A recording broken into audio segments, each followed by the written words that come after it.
Vladimir Putin, the president of Russia, has openly stated that he has modified the Russian nuclear doctrine and use, posing it as a threat for all intended purposes. Like Russia and the Soviet Union before it, the U.S. regularly modifies its national nuclear policies to adapt to evolving geopolitical situations, new technologies, and available weapons. History demonstrates that implementing such a significant change in a nuclear doctrine is not as simple as it seems, and it would require more time than the duration of a Russian press conference. President Carter initiated a change to the U.S. strategic nuclear doctrine in 1977, and by 1980, his administration had largely completed it. This history sheds light on the validity of the Russian doctrine change. Was the Russian doctrine created after the start of the Ukraine war? Or were the current threats made by President Putin already included in an existing document? The Carter administration's changes to the American Strategic Force Doctrine offer valuable insights into the rapid completion of current changes in Russia, given that nuclear policy necessitates numerous downstream changes. President Jimmy Carter in August 1977 created Presidential Directive NSC-18, sometimes referred to as PD-18. This document, classified under the subject heading of U.S. National Strategy, dedicated half of its content to U.S. strategic nuclear forces. The directive merely summarized the direction of U.S. defense policy, instructing various administration leaders to establish working groups to formulate detailed plans for implementing the national policies outlined in PD-18. One of the directions of PD-18 was to update the U.S. nuclear policy from one that was based on mutually assured destruction, or MAD, to creating options for fighting and winning a limited nuclear war. President Carter signed Presidential Directive NSC-59 or PD-59 on July 25, 1980, providing further details of the nuclear targeting policy outlined in PD-18.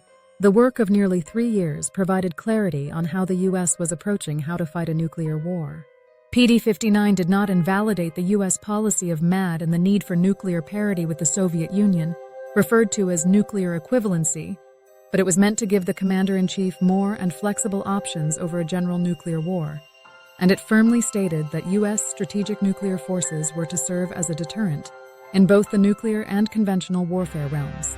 The directive outlined the following guidelines for implementing PD-18's strategic force objectives.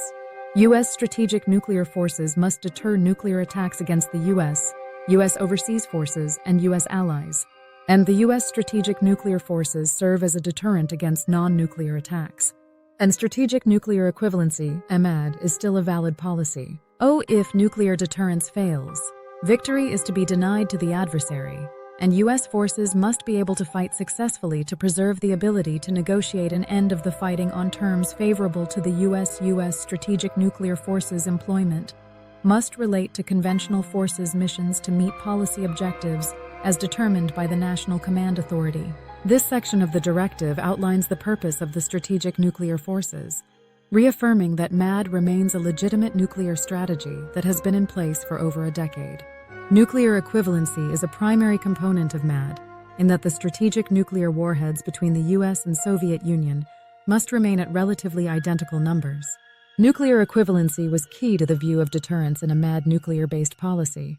If the number of warheads between the two sides were to get out of balance, it could be viewed as giving the other side an advantage in initiating a general nuclear war, due to the ability to inflict more damage, and thus create an opening of having a nuclear advantage, due to the balance of strategic forces favoring one side.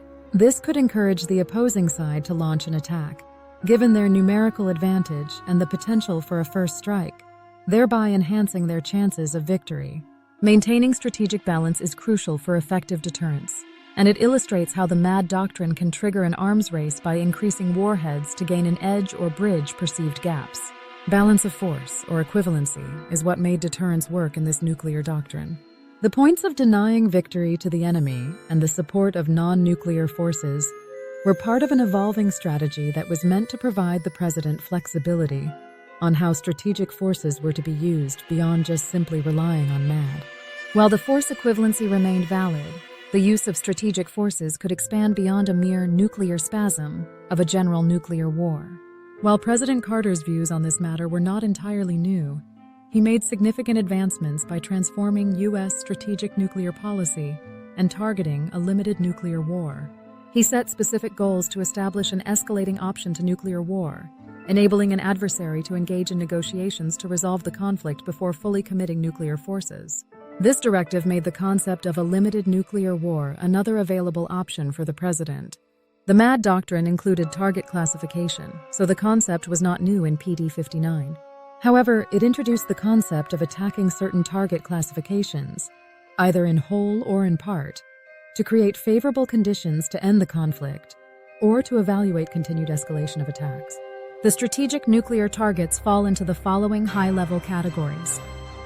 Counterforce involves focusing on the nuclear forces of an adversary.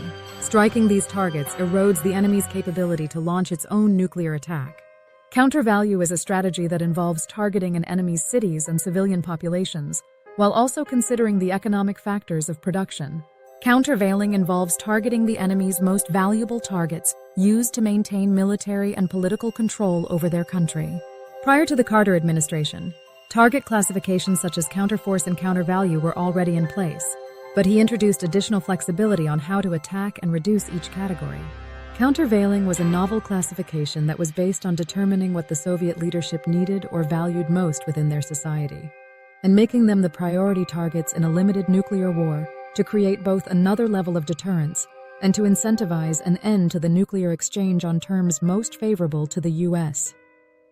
Countervailing is dedicated to the following targets: command and control capabilities, military forces, nuclear and non-nuclear industrial facilities, political leadership. President Carter stated that upgrading the U.S. strategic nuclear forces was necessary to make countervailing a successful deterrent and targeting strategy. The primary capabilities needed to make countervailing successful were C3, command, control, and communications, as well as intelligence to identify targets and conduct bomb damage assessment. The capability did not only need to be built and functional enough, it also had to have the protection and redundancy to withstand a counterforce attack from the Soviet Union. Countervailing is the primary factor that enables a limited nuclear war to transform into a doctrine, providing an incentive to establish conditions that could force an end to the conflict before an action-reaction cycle escalates into a general nuclear war. A successful countervailing attack will erode both the will and capability of the enemy to continue the war, as they would already be at a severe disadvantage. It could incentivize a negotiated settlement on terms favorable to the U.S. The argument against countervailing is that unless it is part of a counterforce attack, the Soviet Union would still have its strategic nuclear forces and could initiate a countervalue attack against a helpless population in the U.S., which would most likely mean a countervalue attack by American bombers and submarines against the Soviet Union. Targeting the political leadership could potentially weaken the Soviet Union's command structure, but could it also hinder their ability to negotiate a resolution to the conflict? Or, if political power is more important than its people, would it incentivize the Soviets to commit to a general nuclear war, as they would have nothing to lose? Future articles over the next few weeks will continue exploring PD 59 and how it shaped U.S. strategic nuclear doctrine.